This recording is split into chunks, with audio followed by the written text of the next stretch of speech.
questions? Right, can you lead? Yeah, you're up again. I'm sorry. You're like a jack in the box today. I'll move the recommendations 1 to 9 in the report. Seconder? Thank you, Councillor Baston. Now we're into the debate. Yes, Councillor Taylor. You had to think about that one, didn't you?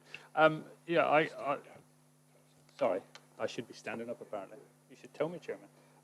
Right, yeah, this is, as Councillor Pearce has said, a need for these affordable areas, and we as South Hams District Council should be seen to provide in some of this. They're slow coming forward, but this is a project that will provide that. It's a super site, it's level, so the build cost won't be as high as it would be on a sloping site, obviously. And the village shop, which is like a superstore nearly, it's a large shop, and it's just behind the building, so people that live there can walk, and I think it's a hell of a good scheme, so I'll support this all the way. Yeah, I thought you would. No, and of course it's in your ward as well, but that's fine. Questions? Yeah, Councillor Brazil. Oh, I thought we were into debate now. Yeah. Yeah, I mean, obviously this is definitely a step in the right direction, and it's a shame that it's been delayed for so long. But really picking up on the points that Jackie raised about affordability, it is, I don't know, and it's unlikely that we'll be able to solve it as an individual district council, but linking prices to local housing allowances, that's good to a certain extent, but it does mean that in many cases the taxpayer is subsidising the rental market, which I don't agree with, because I think it distorts the market. But I notice that we keep talking about affordable here, and yet I think that we need to define to ourselves exactly what affordable is, and that should be linked to the average wage in the South Hams, because I don't know how much, I wouldn't, not off the top of my head, I mean maybe somebody can tell me, but the 583 for a 2-bedroom or 693 for a 3-bedroom, I wondered what percentage that is of somebody's take-home pay, and whether that is genuinely affordable for many of our residents here in the South Hams. So I welcome this scheme. I think it's a way forward. It's definitely better than open market, but I think there are still lots of issues that we need to look at, and I'm sure that with the housing crisis being called and the task and finished, that we can move forward and trying to find some solutions. Thank you. Thank you, Councillor Brazil. Anybody wish to add anything? Or, well, I will. I mean, this affordable housing has been a conundrum for us for a very long time, and I don't think we've really, any of us have got the answer, but again, I think this is a very good project that we should all support, and with that, I think we can go to the vote. Councillor Pearce, do you want to you can hop up again and stand again, yes? It's good for my knees. Right, just to respond to Councillor Brazil. Councillor Brazil, affordable is given a definition in the glossary of the NPPF.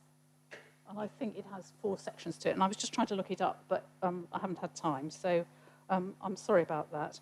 But I think what I was trying to say was that if the rent is capped at the local housing allowance, then it does mean that working families or anybody on a state pension who is having trouble paying the rent can actually claim the part that they would be eligible to claim from the state. Now, I think it's as crazy as you think that the state should be paying people's rents, because it would be much better if they were putting that money into building more affordable houses.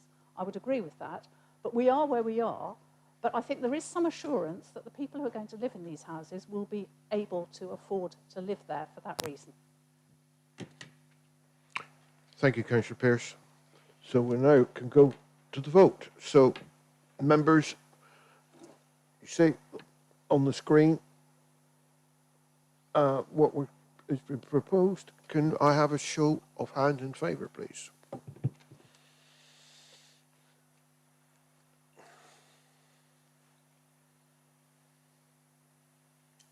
That is unanimous. Thank you, Chair. Thank you, members. We'll now move on to the reports of bodies. I'll just remind whoever is presenting a report that we're no longer reading through the pages, just to present the actual minutes. If there's any questions on that, anybody quickly put their hand in the air and or shout, and we'll deal with it. Okay, Councillor Brazil, if you'd like to present the Development Management Committee of 8th of September, please. Thank you, Chairman. I'll present the minutes of the DMC for noting. Councillor Hodgson. I think there's an error in the Brutus Centre 2650. I think that was actually agreed that affordable contribution was 410,000, not 210,000, as set out in the report.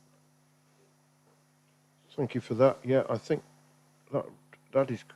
Yeah, thanks for that. That will come. I mean, obviously these minutes are for noting. Thanks for highlighting that, Jackie, and that we can reflect that when we do the minutes at the next DMC meeting. Yeah. Yeah, no, you're right. You're absolutely right, yeah. Councillor Hodgson for that. Right. Don't sit down, Councillor Brazil. Item B, Salcombe Harbour Board on the 20th of September 2021, and there is one recommendation. On page 139. 139.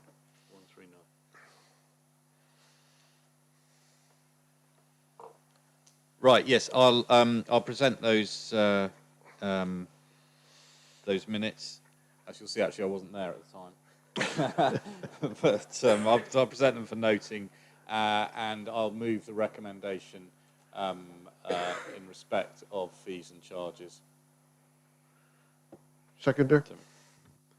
Thank you, Councillor Long. All those in favour?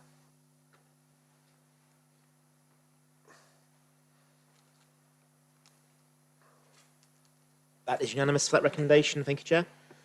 Thank you, Mr. White. Councillor Brazil, again, please. Development Management Committee, the 6th of October, page 141 of the agenda papers. So I'll present those minutes for the Development Management 6th of October. Chairman. Right, thank you. Councillor Pearce, do you want to ask a question? Yes, I'd like to ask either Councillor Long, who's my fellow ward member, or Councillor Brazil, if they recall that I talked about the unauthorised pods on the site at the Cottage Hotel, because I don't believe I did. What I said was that the Gabion baskets were unauthorised, and that also the pods had been added, which meant that there was little room to find an alternative scheme for the Gabion baskets. So I think I've been incorrectly quoted there, but I'm happy to be corrected by either of those two members if they can recall what I said. But if not, I'd like the record changed, please. Yes, Chairman. I mean, I have to say my memory of that is slightly hazy. I don't think it's a particularly pertinent point, but I appreciate that Councillor Pearce doesn't want to be misquoted. As far as the minutes are concerned, that will obviously come up at the next DMC meeting in changing the minutes. But we can't change them here. No, that'll be done at the next DMC meeting. I understand that, but could you recall to do it, please, at the next meeting? Yeah. Yes.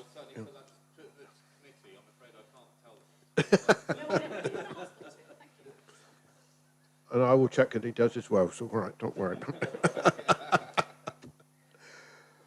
Right, we are now on to the overview and scrutiny panel of, let's get the dates right. 13th of October. 13th of October, and if I believe Councillor Birch, there is a recommendation. There is, yes. I present the minutes of the Overview and Scrutiny Committee meeting held on the 13th of October for noting, and there is a recommendation on page 157 relating to the ONS annual report for 2020/21, and I move the recommendation. Thank you. Is that seconded? Thank you, Councillor Smurden. All those in favour?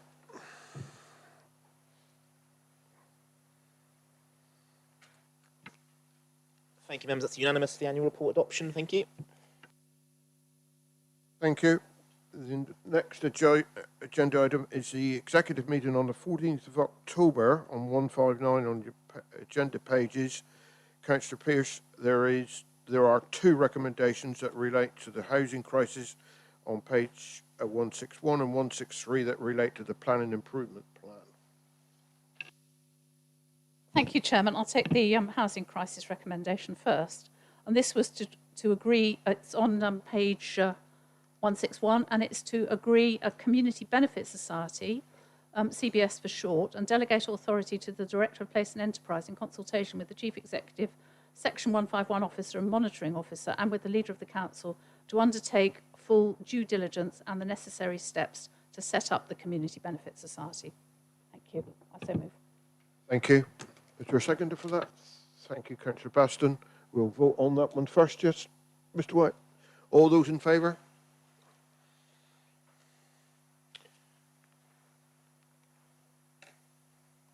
That is unanimous for the recommendation on the screens. Thank you, Chair. Thank you. I'd like to move on to the second item. Councillor. Thank you, Chairman. This is on page 163 for members' reference, and it is about the planning improvement plan. The first part is that the council be recommended to employ 6 additional permanent posts shared with West Devon, being 4 planning specialists and 2 legal specialists, at an annual cost of £164,000. That's our council's share of the cost, to be funded from the additional planning income. And secondly, that council be recommended to increase the staffing budget by £164,000 and to increase the planning income target for 2022-23 onwards by £164,000. In other words, to put it into the base budget. Thank you, Councillor Pearce. Thank you, Councillor Baston. Councillor Hodgson. Thank you. If I may just ask a question. Are the legal specialists, this is adding to our legal team, is it? Or and does that mean that we will not be having to seek external legal advice? Because, I mean, it seems that we often spend quite a lot of money on that, so I'm just wondering if this is an investment on that account. Thank you. All right. Mr. Fairbairn. Yes, thank you, Chairman. It is indeed an attempt to avoid incurring extra external costs and also to assist in improving the planning delivery of the planning service. So you should see improvements both in terms of service delivery and in reducing costs. Thank you. Any other questions? No. Right. Can we move to the vote, please? All those in favour?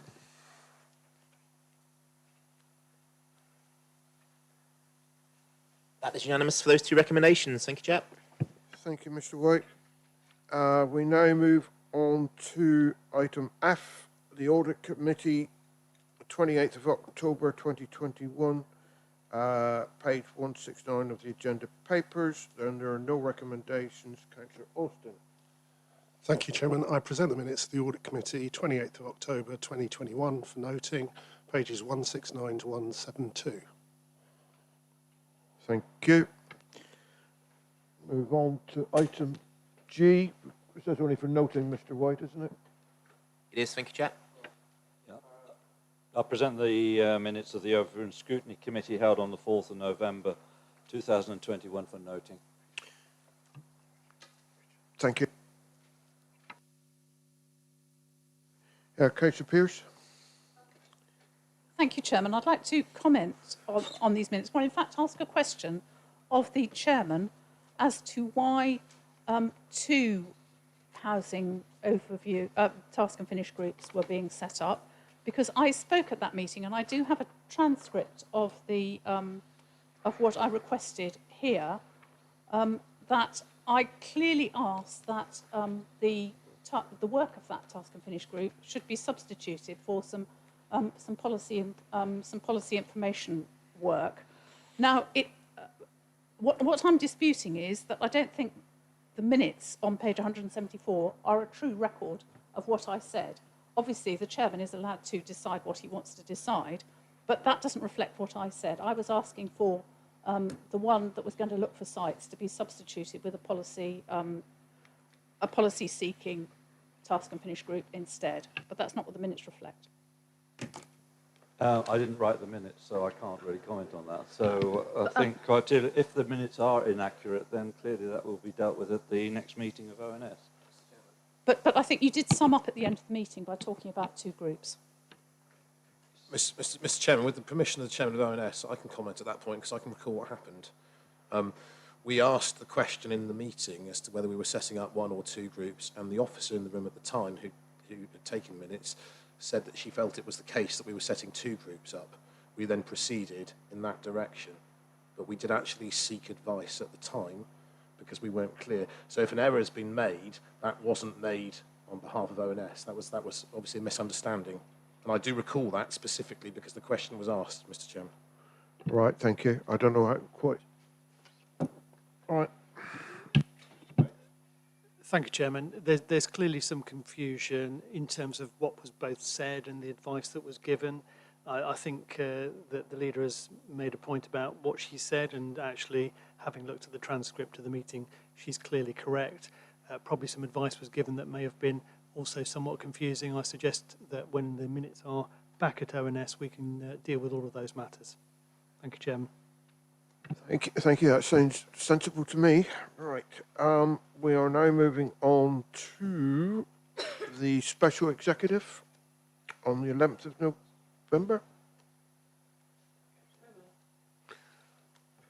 Oh, sorry. Hang on.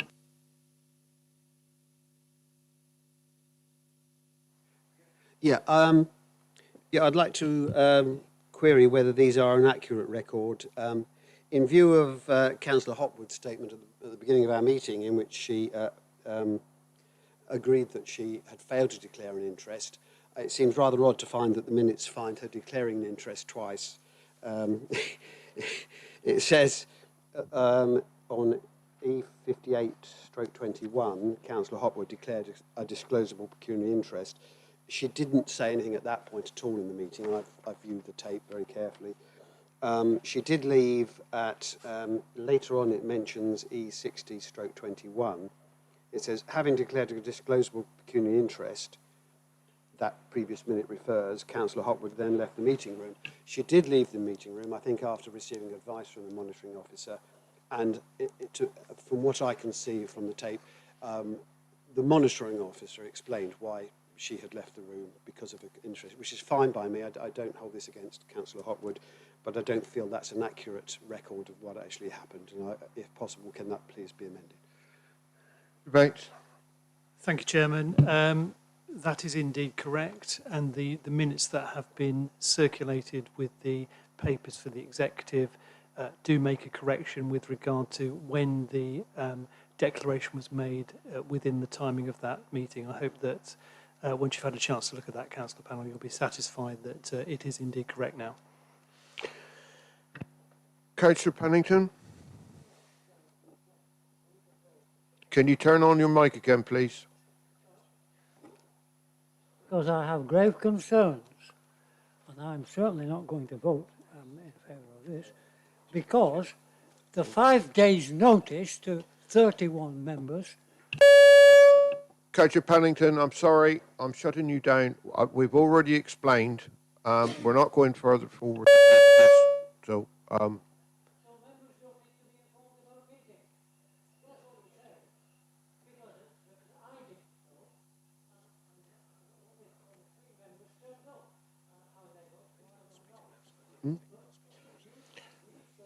well, is that the right place to do it, though?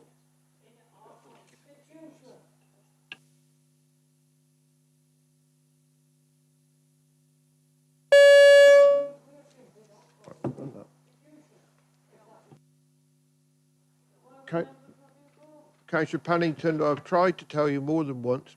Mr. Fairbairn's going to explain it to you, but he was going to do this outside of the meeting. You right or not? Councillor Pennington, I'm very happy to. The meeting was lawful. The meeting.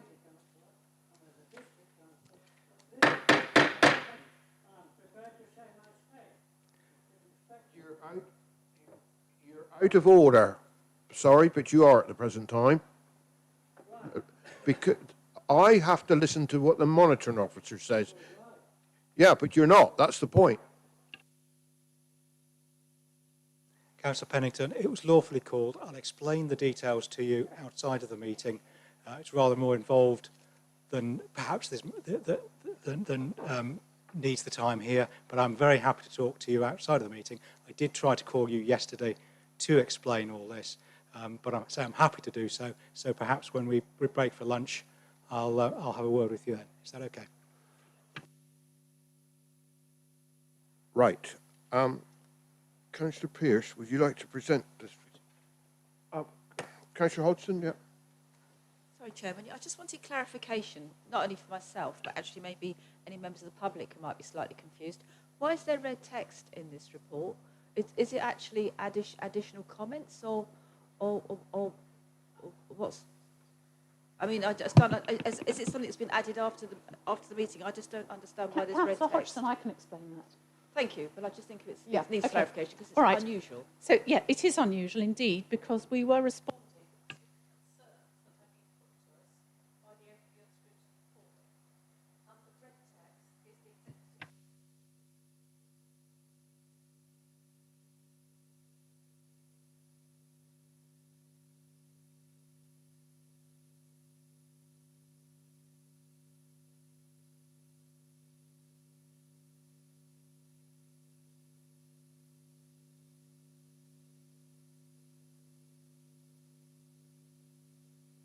Go to the vote then, please.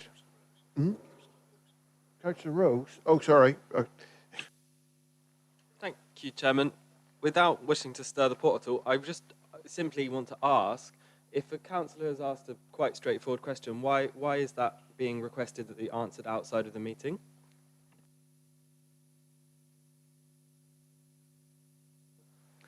Because Councillor Rose, the question has been answered a number of times already this morning, and I'm happy to have a separate conversation with Councillor Pennington to deal with his specific questions. But the meeting was lawfully called. I've said that. I don't know how many times I can say it. So that is, as far as I can see, that is the end of the matter. Thank you, Mr. Fairburn. I just don't. Is that an explanation just to say that it's lawfully called?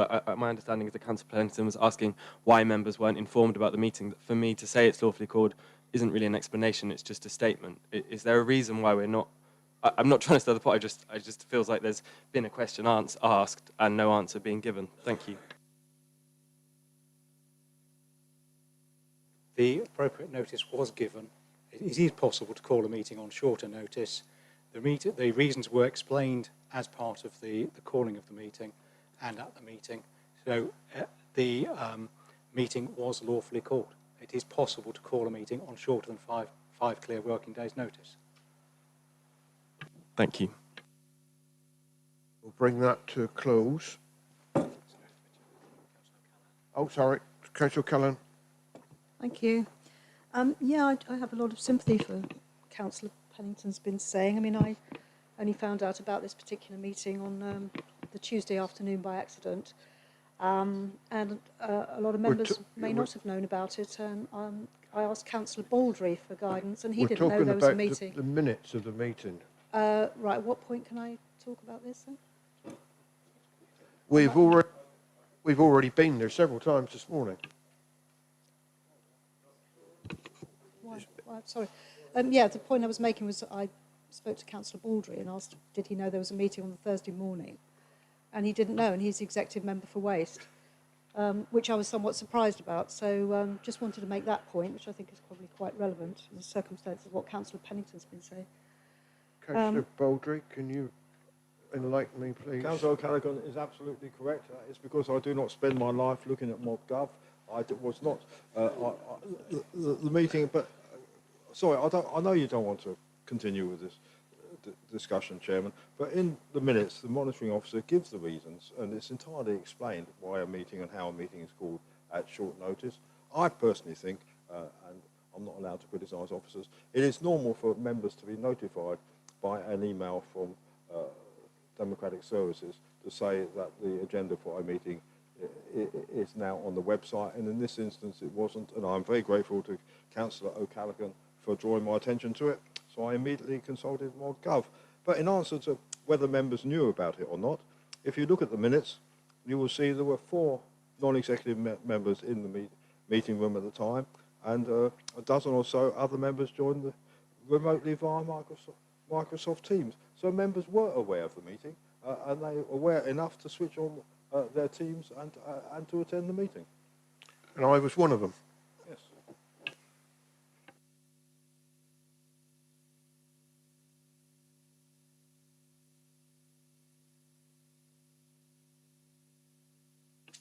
That's expressed to accept.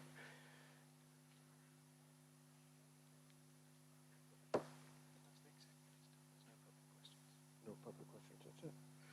Right, there's no public questions, and we have one question on notice, and that is yeah,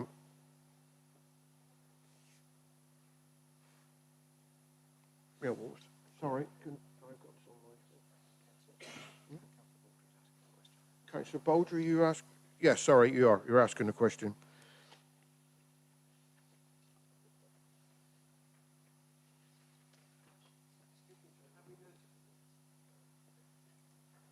Well, we have, yeah.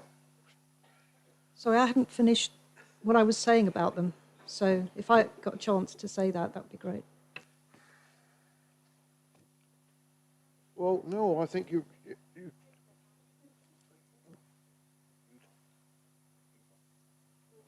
got to take a vote on it. The minutes are only for noting, and we've done that, so we move on. Right. Aren't we allowed to comment on them? No. Not normally. Can I ask a question then? Well, it's too late now. You should have Well, asked it me a wasn't. question. I did yeah, have but my- you weren't relating to what we were talking about. You were asking a separate question, which No, I was hadn't not finished relevant. my point. No, I hadn't finished what I was saying. Well, we're going to have to move on, I'm afraid. Notice question by Councillor Baldry.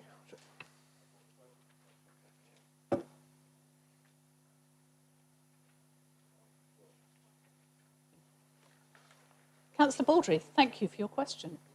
I assume it's fairly tongue-in-cheek, but I have got a serious answer for you.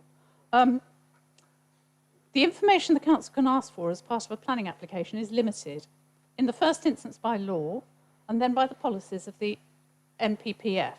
Well, the guidance of the MPPF, strictly speaking. Essentially, the council is limited to asking for the minimum information needed to make a decision whether planning permission should be granted or not. The information requested must therefore be relevant, necessary, and material to the application in question. Whether an applicant has made a donation to a political party is not a material planning consideration.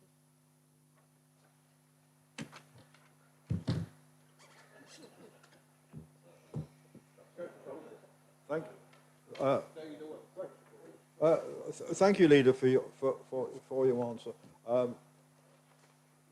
I'm asking you whether or not you agree with what I'm going to say, therefore it is a question.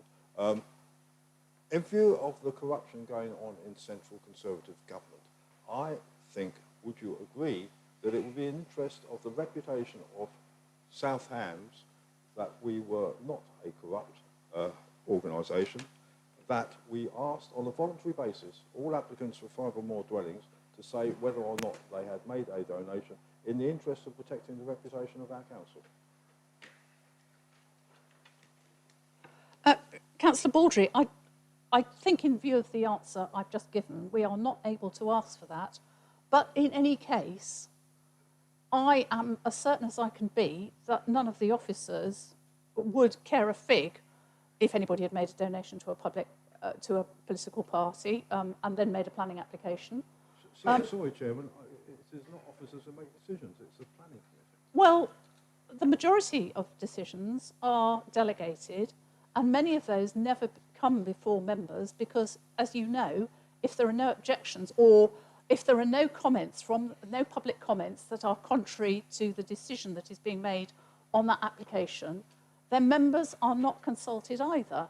And in actual fact, I would be unaware, I think, I might know if somebody is a member of the party, but I would be unaware if they'd made any further donations to the party. And I think the donations that we're talking about at central government are beyond donations. They're what you call a bung.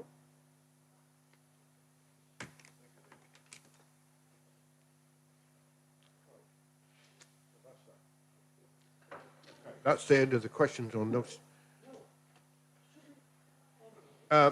Councillor Pennington, switch on your mic. No, switch on your mic. Put on your mic. Thank you. I'm asking a question. The question I am asking is making decisions in planning, as far as I am aware, and I think that's in the being, they are apolitical. They're nothing to do with political parties. Political parties may make them, but then quite clearly, whether they've made a donation to a political party or not is not a matter that should be considered, surely. It's a private business. Chairman, Councillor Pennington claims to be an expert on the Constitution. This is not a debate. It is a question from a member to a member of the executive, and it has been answered. We do not have a debate on questions. Thank you, Councillor Baldry. I totally agree. Thank you. Right. Okay, everybody switched off. It says on my piece of paper here that after where we are, that we adjourn for lunch. Do you wish to do that now? Yeah. Right, okay. So the meeting is adjourned for lunch.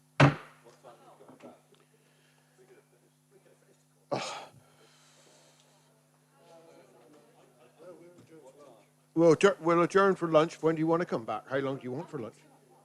1 o'clock. 1 o'clock. Well, no, that's silly. It's only 25 minutes.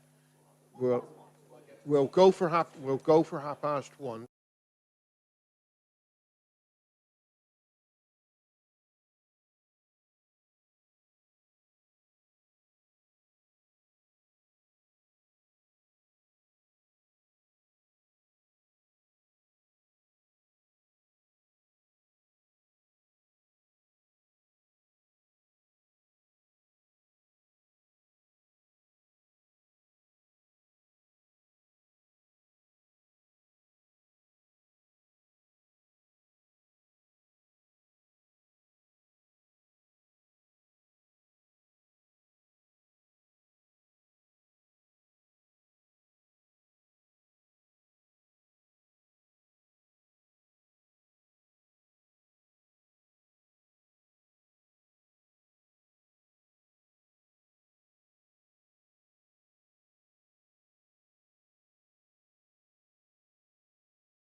Out we're away.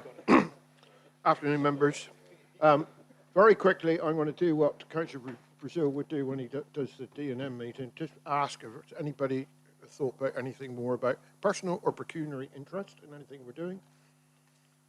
If not, I will move on. Now, I had a chat with Councillor Callanan just now about this first motion, but having talked to our monitoring officer, and we've discussed this matter this morning, I'm going to preclude it. I know you might be, we then get to other motions that we can deal with. So I'm going to go on to motion B. Ask why. Pardon? So why? Why? Why? Am I allowed to ask why? You can ask why. Ask a monitoring officer. Yeah, fine. Well, I just think, to be quite honest, you've got 99% of what you want out of this morning's discussions anyway. You've been told we're going to have a housing... Well, I beg to differ, actually. And that's the point I was going to make. Okay, if that's what you... I mean, there's other motions we could have dealt with, which would have been... Right? Maybe we can deal with it quickly. No, I don't think I'm going to give in. I think I'm fine with what I'm doing.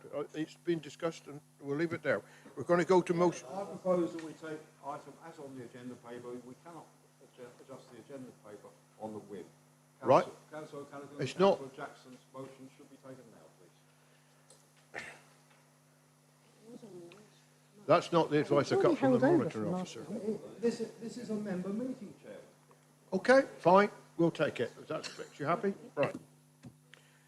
So can I ask Councillor Callaghan to simply put her motion in, please? Well, thanks very much. It was held over from last meeting anyway, so it's only been several weeks to actually bring it, and so it's quite surprising to have nearly not been able to bring it a second time around. I wanted to press forward with this motion, despite the fact that it's been talked about that there's going to be a task and finish group. Now, I've thought about this. I was going to withdraw this, but I'm not sure that a task and finish group is quite the thing for a housing crisis, which we've declared, because I seem to remember from looking at the papers for executive, the task and finish group that was mooted is supposed to end in February. Now, doesn't sound like much of a response to a housing crisis to me. So I will continue with this motion. I think we should be forming a working group. I do think it should be open-ended and able to work with officers and senior councillors in dealing with what is a housing crisis. We heard earlier in this meeting, when we looked at the St Anne's Chapel progress, that for the past 3 years, only 20 affordable rented houses have been delivered in the South Hams, and that these are the first council houses built in a generation in the district, and I don't think they're expected to be delivered until for another 2 years anyway. So this is an urgent crisis that we need to respond to, and I think all councillors should be able to have a chance to take part, and things like consult with the public, with town and parish councils, and step forward together, because I think in the past this hasn't happened in my experience. And when councillors don't feel engaged, then things don't happen, and they happen the wrong way round, and it all takes too long. And we should all be engaged, and we should all step forward right at the beginning, in step, and then things will be dealt with more easily and more effectively, in my view, and in the public's.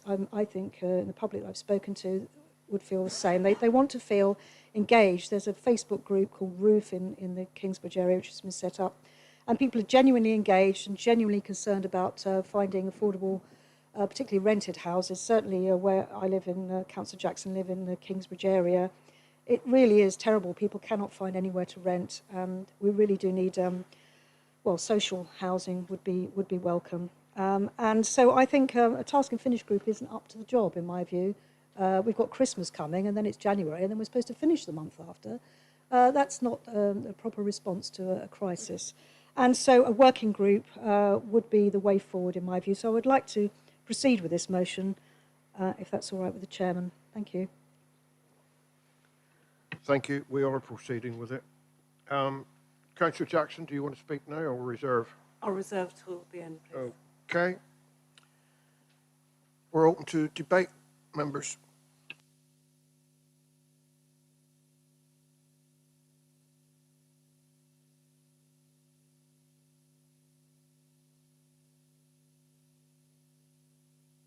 Thank you.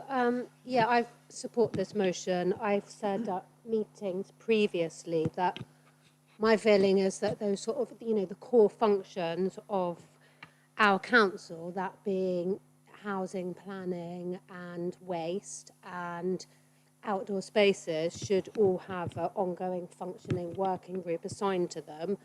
I liked the working group structure that we had previously. I don't know what, I think there should be a working group that continues, which deals with these issues around housing, around the housing emergency. The topics, I think, will change as they go on, but I think it's something that all members should be very much involved in, and actually having more members involved makes us more informed, so we can actually engage with our local residents and parish councils more. So I think having an ongoing working group, which might be sort of flexible in membership over time, would be of great benefit to the district. Thank you. Thank you. Any other? Yes, Councillor Rosemary Rowe. With rows and rows and rows.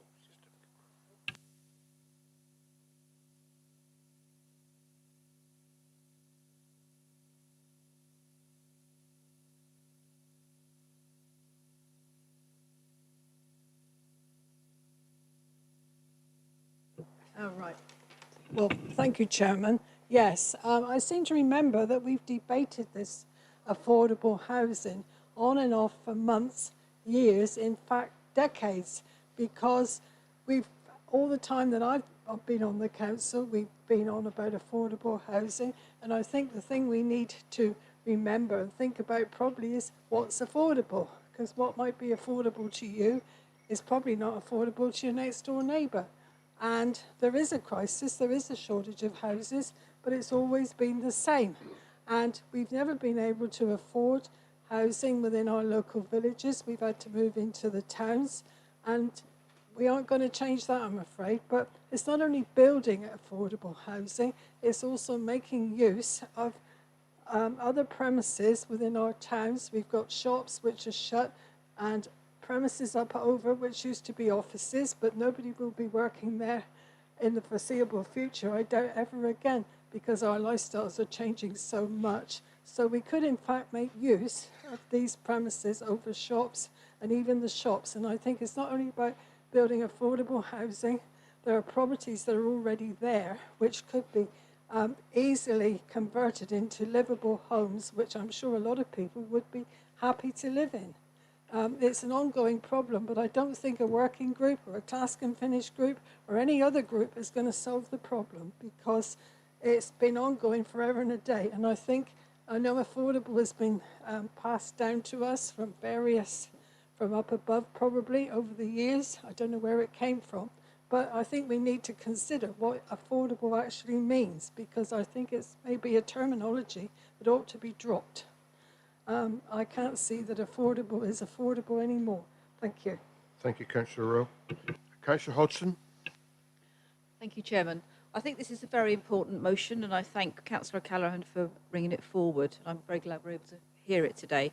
I do think a working group actually could be very beneficial in this matter, because, as has actually been kind of outlined in some ways by Councillor Rowe, there's such a variety out there that I think we could start looking at how we can make some kind of a matrix that we could then explore, because obviously ourselves as councillors, we're talking to a lot of community groups and people all the time, and at the moment a lot of it's with the officers, and there's no disrespect to the officers, but there are sort of like, maybe we've got a bit more opportunity to be more flexible in coming up with suggestions that may or may not work, but at least if we can explore them, we might come up with something that really does work and really helps to deliver. Because I mean, the low numbers that we're delivering at the moment are really not filling the gap, and the gap is, the gap is widening because there's more and more people. In fact, I just had a very angry resident on the phone to me just as we all broke up for lunch about exactly this matter. So I would really support it.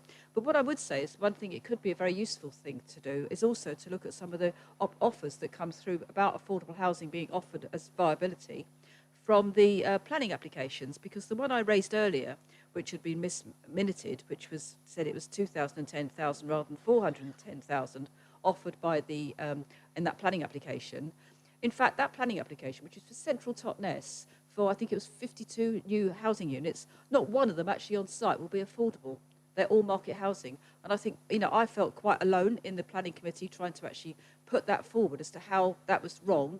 And I think a working group could actually maybe look at some of those things as well. And maybe we could have ended up on that situation, that example, for example, with not just 410 grand, which won't go anywhere towards providing an extra home. So I think, I think we're being dragged along the viability route along a lot of the time, and I think this could be a very useful sounding board as well as actually an exploratory board for the council.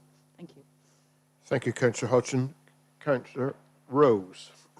Thank you, Chairman. I just wish to make the point, and Councillor Hodgson just touched on it, but the suggestions that Councillor Rowe made would actually be exactly what the kind of thing that could be brought up within such a working group, where there are solutions such as looking at changing the use of commercial properties. All those kinds of ideas could potentially lead to some kinds of change. Thank you. Thank you. Councillor Hopwood and then Councillor Smurden. Yeah, they've switched them off. They've switched themselves off, or they can't. I don't know what's happened. Thank you, Chairman. I just would like to refer members to the executive paper on the something of October. Sorry, I can't get back that quickly. Which we, on the 14th of October, which was our response to the housing crisis, and there are over 7,000 houses that have planned permission that haven't been built out in the South Hams. We've formed a housing company, or we're forming a housing company. It's a really long paper, and it has got some superb ideas within it. And I personally can't think of anything that I could think of that would be more than an officer that has an expertise in this field would already have thought about. And to be fair, if we as members have ideas that maybe we think are thinking outside the box and we think officers haven't thought about, then surely it's our duty just to ping an email off. We don't have to have a working group to do this, and all a working group I feel does is actually a working group talks, but it talks the same as what the officers are doing anyway. So in my mind, the working group will just take more officer time. We'll have more papers written, more suggestions to be told we've already thought about it, because we do have Mrs. Blake is one of the finest officers we have on this council, and she and her team work tirelessly with local communities. And so please, no more working groups. Read the paper from the executive paper from the 14th of October, and you will see in there are suggestions. We have to let the things that have been muted in that paper and the recommendations, we haven't given time to even start working yet. So before we form, my suggestion would be is that we put this on hold for 12 months and see what happens in 12 months' time, because let's give ourselves 12 months so that the recommendations from the executive can be given a chance to work, because at the moment we've had a month since the executive paper. So I would happily come back, and in 12 months' time I would happily support this type of motion if, after leaving it to our officers, we have no success. Thank you, Chairman. Thank you. Councillor Smurden. Thank you, Chair. I've listened to what the suggestions that all members have made. I've not heard any which can't be dealt with by a task and finish group. Councillor O'Callaghan made mention of the fact that she thought that the task and finish group might finish too quickly, but actually in the motion up there it says that our working group will report back to the executive and full council as soon as is practicable. So I've heard nothing which cannot be dealt with by the task and finish group which Owen has agreed to set up. And I move now that the motion be put.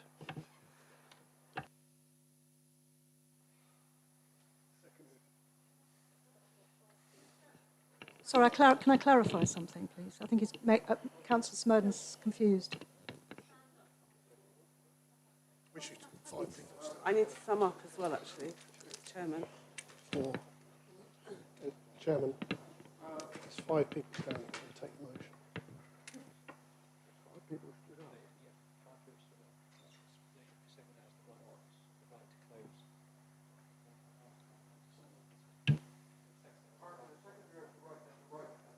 The right to finish, which you can, Yeah. and then we'll put it to the vote.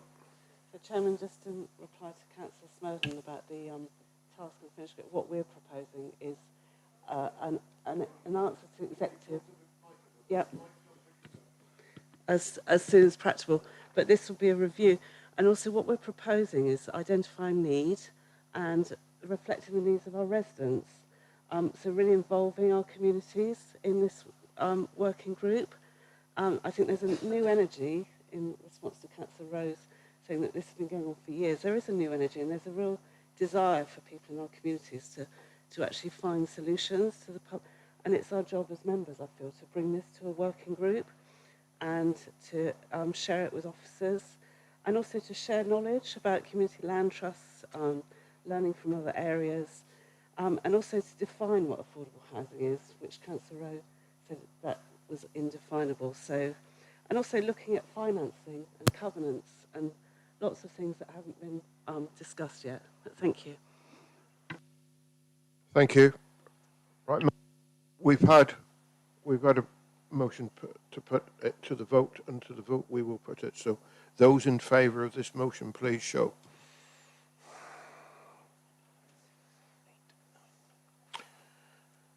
That's 14 in favour of the motion. Thank you, Chair. Those against?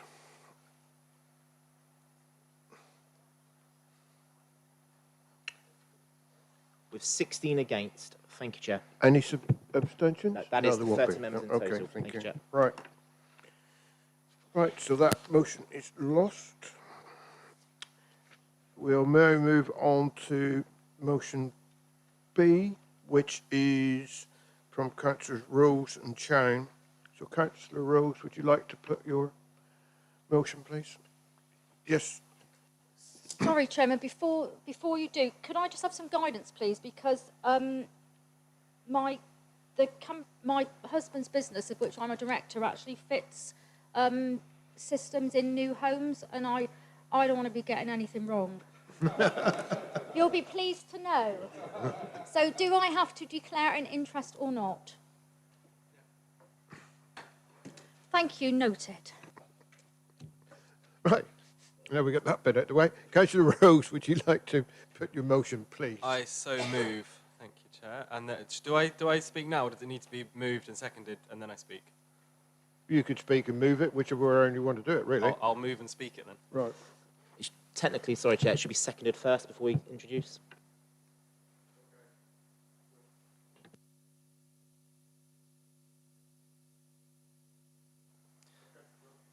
Thank you very much. As you can see on the screen, there have been some changes made, which was in after some communication with Councillor Pearce. So I know that I'm not alone in this room in feeling frustration at the position that we as a planning authority often find ourselves in, caught between inadequate central government policy, inadequate building regulations, and developers systematically favouring their own profits over high quality and ecologically responsible development that the people of the South Hams want and deserve. The subject of decarbonisation is highly complex, and as a single cog in the machine of governance, we, South Hams District Council, have limited powers to effect the change that is needed to mitigate the global catastrophe of climate change.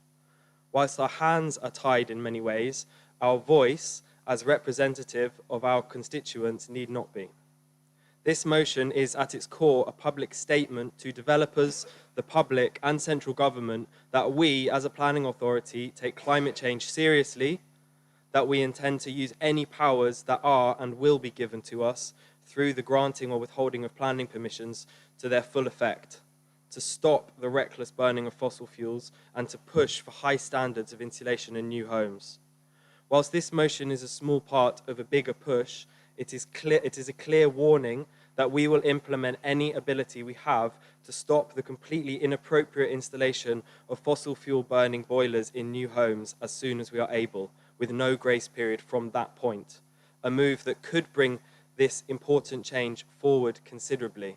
And just to add to that, to clarify, if regulations from central government or planning regulations are put in place to say, yes, we can deny permission in the case of inappropriate heating or such systems for housing, there may well be a request from developers at that point for a grace period. But in putting this motion forward and in making this statement, we could essentially cut a year, 2 years, 3 years off that time. Thank you very much. Thank you. Councillor Hopwood. Thank you, Chairman. I wondered if you would be prepared to slightly amend your motion, because from 2025, gas boilers will be, from after 2025, gas boilers will be banned from new installs. So that's already going through, that's government legislation. So after 2025, no new house will be able to have a gas boiler installed in it. And I think, so it's missed in here slightly. So I think that I would happily support the motion, but I think it needs to be corrected to reflect that gas boilers won't be. So I would put something after Southam's District Council urges. Before that, I would put something like, whilst Southam's District Council realises that no new homes will have gas boilers installed after 2025, house builders may want to consider that earlier. And also to lobby central government. You need to be a bit clearer on that because central government have recognised the problem. Thank you. Thank you, Councillor Hopwood. I would be very happy to make that slight amendment if that would make it more palatable. I wonder if it's needed in the sense that it doesn't necessarily, it doesn't contradict in whether it's 2 years ahead, 10 years ahead, or 6 months ahead. I don't know if it contradicts this motion. But if it would make it easier for all members to support this, I'd be happy to add in maybe taking into consideration, a 2025 ban that's already in place. You could just add that in. Yeah, it has nothing to do with supporting the motion. It's just transparency. So we know perhaps, we have got our facts right. Okay, well, maybe earlier in the motion, there's a place where it says council notes. So perhaps we could just add a separate statement there. Council notes that it is aware that there's a 2025 law coming through for the banning of gas boilers to new homes. Councillor Chown, are you going to agree with the change that Councillor Rose is promoting? Yeah, I'm happy with that, Chair. Okay. Before we write it, we're going to have to, Mr. White's going to have to change these things a little bit. But before he does, whilst he's doing that, yeah, Councillor Panel. And, oh no, sorry, Councillor Sweet had her hand up before.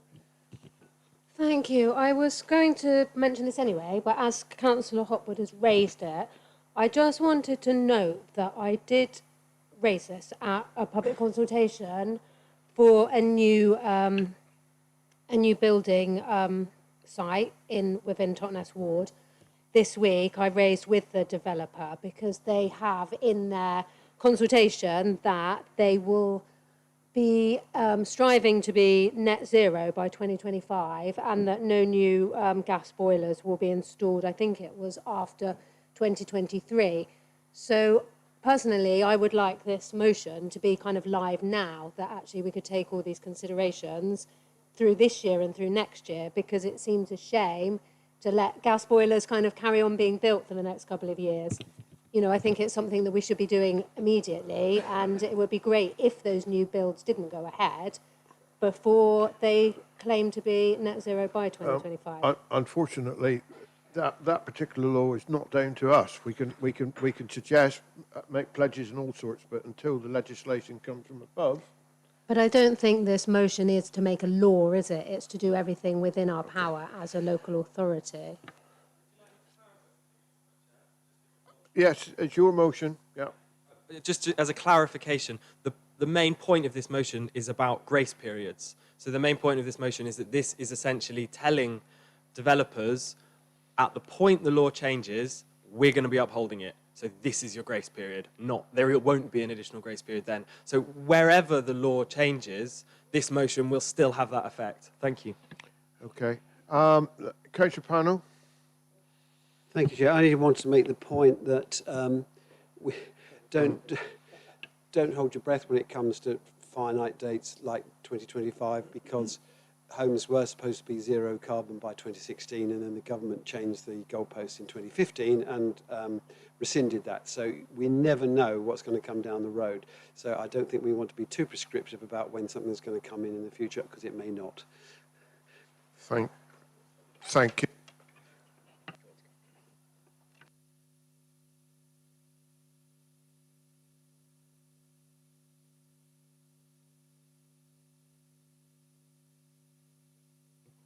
Thank you, Chairman.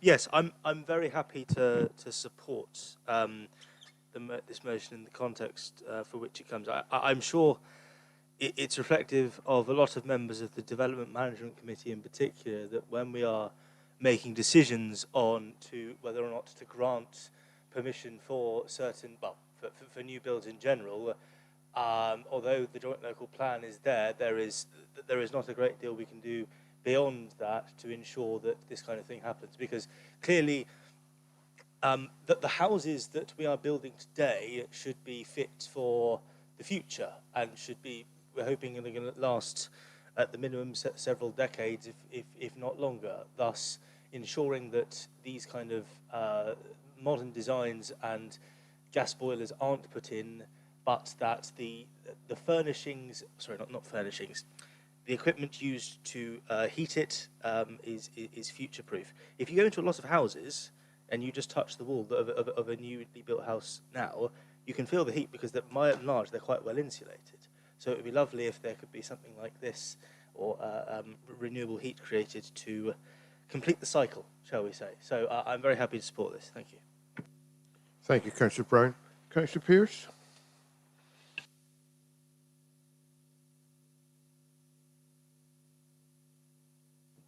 Thank you.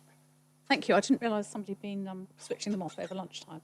I'd like to thank Councillors Rose and Chan for bringing this motion forward, because I think it's absolutely spot on. And I find it hugely frustrating that the developers are allowed to play the games they play. And one of the really frustrating things is that I'm afraid planning is always about 5 years behind where it ought to be, because the date on which the site gets permission is the date which is the important date for all these things to happen. So what will happen is a building site will get permission in 2024, or even at the beginning of 2025, before these regulations come in.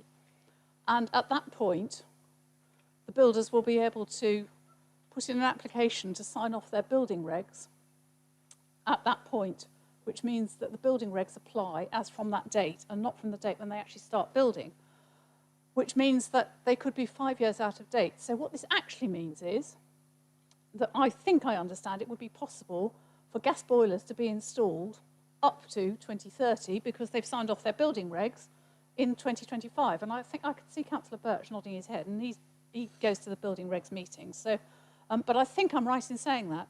So it is immensely frustrating. Now, what are we doing about it? I can assure you that the JLP group of officers is well onto this. And I know a lot of you are a bit sniffy about Dev 32 and the climate change measures, but we are reckoned to have one of the most forward-facing policies on this of any plan in the country. I'll probably hear you saying, God help the others then. But they are onto it, and they are looking at a super Dev 32 to bring in as soon as possible. Officers are very much focused towards the top end of Dev 32 rather than squeaking through at the bottom. But I'm afraid if a developer complies, then they can't object to it. But we, the members, can, and recently we did, didn't we, with an application in our ward, Councillor Long and I, and thank you to the DM committee for turning it down. And that will be an interesting appeal, because I'm sure they will appeal, and we'll see what they say. But no, we're absolutely behind this, or at least certainly I am, and well done. Thanks very much. Thank you, Councillor Pearce. Councillor Austin. Yeah, I'll be supporting this motion. I think it's an excellent motion, and thank you for putting it forward.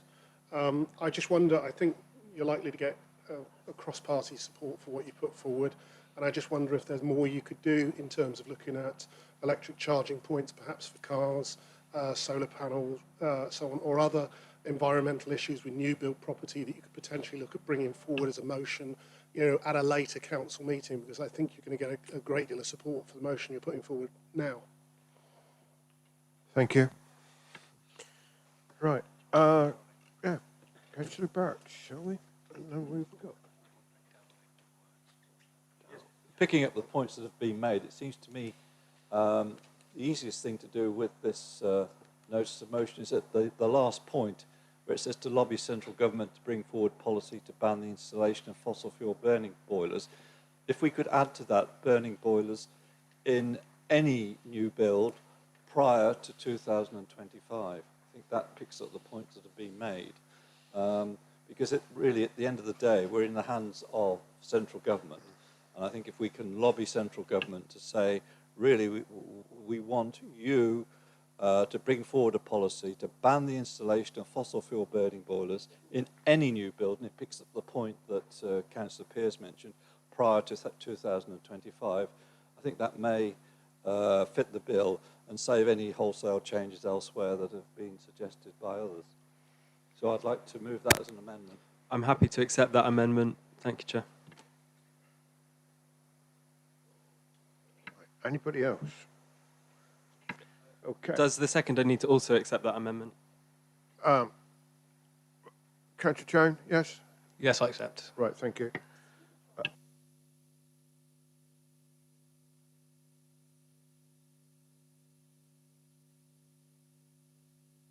Said to 2025 because, as you mentioned, has been mentioned, it is the government's intention to bring forward a legislation that bans it in 2025.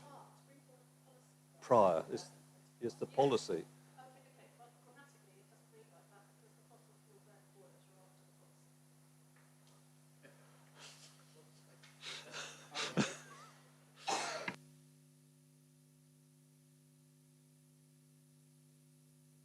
Would it work just to say in any new builds to take immediate effect?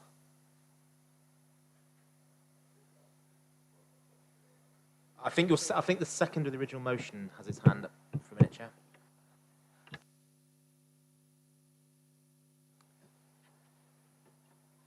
Chairman, perhaps it could say in any new builds prior to the proposed government ban in 2025.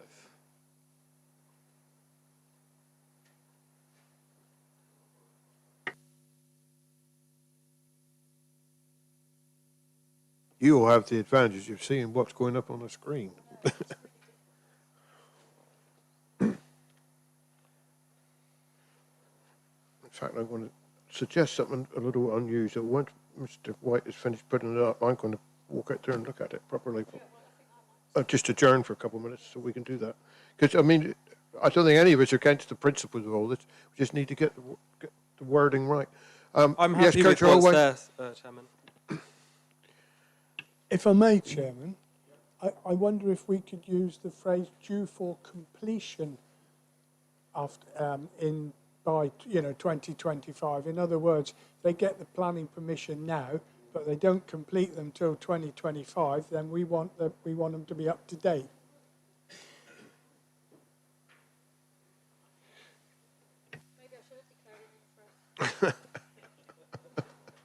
Chairman, the ones who've already got planning permission will have signed off their building regs under the present conditions. So even if they build after 2025, they'll still build them without gas boilers in. Sorry.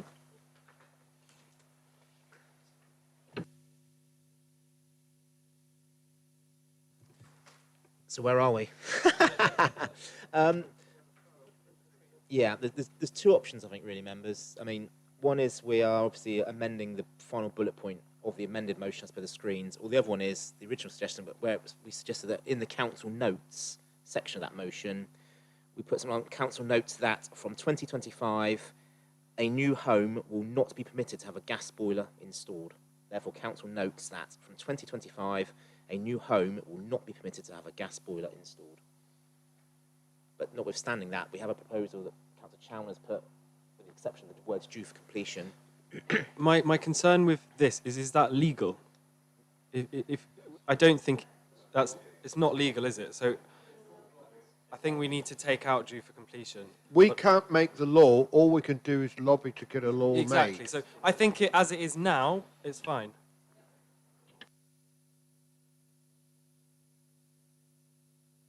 Therefore, Chair, the revised final bullet point is the wording which has been accepted by both the proposed and second the original motion, to which we're now debating. Thank you. Right. Anybody got anything to say? Right, Councillor Hopwood. Sorry, Chairman. It's still not correct because fossil fuels includes oil, and oil does not being banned till 2028.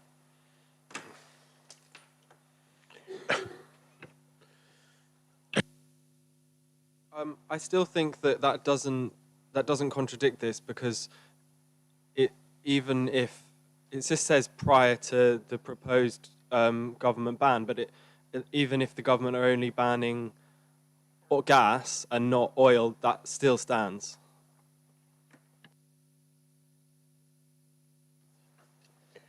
Not being a legal beagle, I don't know where I am, but perhaps Mr. Chairman, it is a matter of... Chairman, it's lobbying, so you're entitled to lobby for whatever you want to lobby for.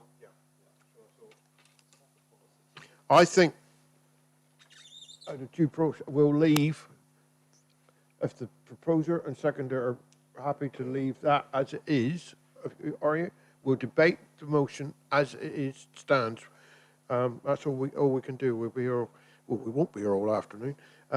So, who wants?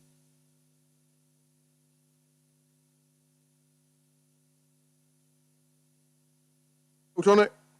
Okay. All right. All those in favour?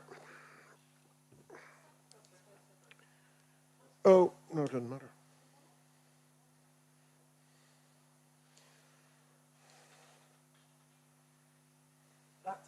That is unanimous, members, for the motion as amended. Thank you. Thank you. Right. These 45 minutes are not up yet. Right. Members, I want your guidance on this. I was going to invoke the 45 minutes. Do you wish to take up one more? Because that's all it will be. Yes? Right. Motion C will Mr. Chairman, be... what's the alternative? Go home now. So you can't... Stay longer. We could have more motion. Well, with respect, Councillor, that's the question. I think under the terms of the Constitution, that's the chairman's discretion. And Chairman, we've had a long break and haven't been here for so long. I would imagine that many of us would be happy to continue if that's possible. Only be doing one more. That is my discretion. Right. And that will be motion D, as Councillor Pennington and Long's one has already been discussed and cannot come up again. So we're going into motion D by Councillor Sweet and Long. Councillor Sweet, can you put your... Yes, motion moved. Councillor Long? Right, thank you. Do you wish to... There is some amendments on this. While Daryl's popping them up, I will say that I'm really happy to deal with this as quickly as possible if we can actually have time to go through another motion or two afterwards. As part of this is self-explanatory because some of the work is actually taking place at the moment. I've since spoken with the officer who has been continuing some of these discussions, but I feel very much that this covers some of the issues within our housing crisis, i.e. that we need to be in a position where we're helping residents to actually help themselves, and really acknowledging that not everybody kind of fits the same box. We've started conversations with the travelling community, which is obviously very diverse. And I know a lot of those people are willing to come forward and continue some of those conversations. As I understand, there was an event organised, I'm not sure if it was in the summer or more recently, and it was going to cover sort of all sorts of issues, but it had to be cancelled. So really what I'm saying is that this, you know, needs to be pushed back to the forefront. We need to be opening as many conversations as we can. There are so many, you know, especially young people living in all sorts of habitations around the district. And I think, you know, we really need to be exploring absolutely everything we can at the very soonest. I was incidentally bumped into our street navigator yesterday and our new street navigator who's now in post. And I know, you know, they're doing some exceptional work, which I think probably is based in Totnes and surrounding, possibly sort of through Ivybridge as well, maybe more than some of the hamlets and more coastal areas. Correct me if I'm wrong. But I think that they would agree that some of the conversations that we had previously were like really, really helpful and really helped to sort of gain trust with groups who are often sort of marginalised. So, you know, I really want to kind of push this on for all sorts of reasons. Thank you. Thank you.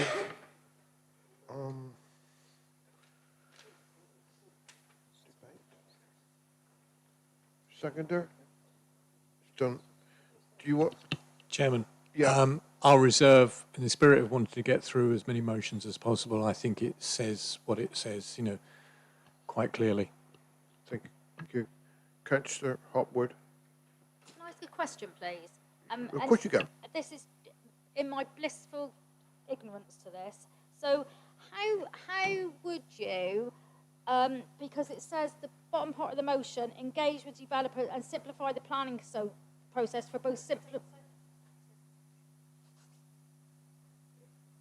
We've amended the it. planning process for both tolerated sites. So how would you stop someone thinking there's a tolerated site, so I'm going to buy a caravan and I'm going to live there, so I'm now going to become a dwelling person?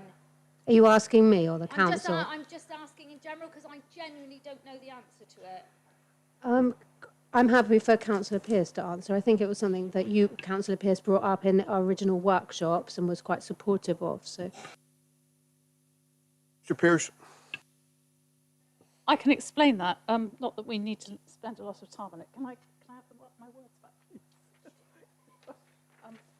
back? A tolerated site is usually a gypsy site or a traveller site where the gypsy or traveller has been living there for some time and it hasn't actually caused any problems in the surrounding area. It might be a piece of land. They might have been allowed onto the corner of a field by a farmer. But on the whole, if nobody's objecting to it, if you invite them and help them to get planning permission, and don't forget that some of these people can't read and write because of their lifestyle, they've never had regular schooling. So if you help them to gain planning permission, that is then a site that doesn't appear on your needs list when it comes to supplying sites. The people who are living there are quite happy. Everybody surrounding them is quite happy with the arrangement. And therefore, it's an easy way of getting over what could become a problem through neither the local authority's fault or the traveller's fault, but just because they haven't got permission, they are counted as a household that needs a site. But they've got a site, so why wouldn't you do it? And I think there's a lot of good work going on already, and I think what this motion is doing is supporting carrying on that work. I think for the hidden homeless and the youngsters, which I think is what the first part's about, there's a lot of work going on with that. But I think particularly with the travellers we've got of various lifestyles, because there's New Age, there's Irish travellers, and there are real nomadic gypsies. All that needs dealing with, and I think the most urgent thing at the moment is finding a transit site on the A38 to prevent the problems we've had at Langage. That is the most urgent need, because the other sites, whilst not ideal, on the whole, we're lucky because the travelling people we've got in the area are not causing problems from the sites they've got. I mean, there was that one going up the hill out of Totnes, but he's been moved off now. And there have been a couple of other more troublesome ones in the district. But believe me, we do not have big problems. And the best way of solving it is to work with these people to try and sort things out with them, because that actually gets rid of a load of problems. So I'm supporting this. Thank you, Councillor Pearce. Councillor Brown? Thank you, Chairman. Yeah, specifically to speak to the first paragraph of this motion. In another capacity, I deal with and assist a lot of people who are, as a caseworker, looking for properties in the area. And I expect this to a certain extent covers the people that we're talking about here. But you go on websites like Devon Home Choice at the moment and you type in the South Hams, and often the result you get is a big fat zero in terms of there just isn't any. And that's quite difficult when you're working with people who have either been born and brought up in the area and wish to remain in the area. And nobody has a right to, clearly, but clearly it's desirable. So in some ways going to mitigate against that and increase the numbers, in that respect, I would be very happy to support this. Thank you. Anybody else? No? So, yeah, Councillor Long. Sorry, I just thought it was, think it was the Chairman, second. I think everything has been said. I think I would just like to move to the vote. Okay. So, you see the motion? All those in favour, please.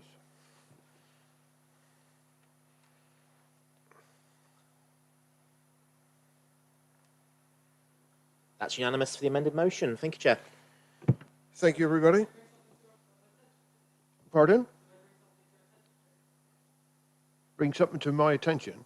Well, you can if you like. Depends Very what much. it is. I just wanted to make the point, just because I didn't know if you were aware of this, but there is a motion which is F, which is about a very urgent issue, which would have a massive impact on a local organisation who've been waiting for this. So I just wanted to bring that to your attention and to make a plea to cover that motion before the end of this meeting, and I understand that it's at your discretion. Thank you. Much as I would like to, we've got another motion in between that, and it's going to make it a long time. We can't do it. We can't hop. I believe that the motion before is mine, and I'm happy to bring that to one side. I believe. I might have that wrong. Yeah, so Councillor Hodgson has left, and therefore I would be proposing it, so I'm happy to bring that to one side. I can second that. I think you've got Councillor Pennington's. They've dropped it. No, they dropped it. It was out of order,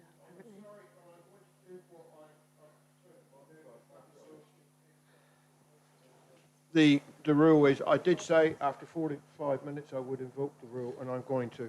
Mr. Chairman, are you aware we've been in meeting for 2 hours and 20 minutes in total? That's fine. No, I'm just making the point that we've only been in meeting for 2 hours and 20 minutes in total. No, more than that. What do you, 45 minutes of motion. We've spent an hour now, nearly. From half, all right, okay. No, Oh, the go whole on, idea Councillor was, Foss. the whole idea of having the meeting this morning was that we could get home before it got dark for some people, and I am now going to declare the meeting closed.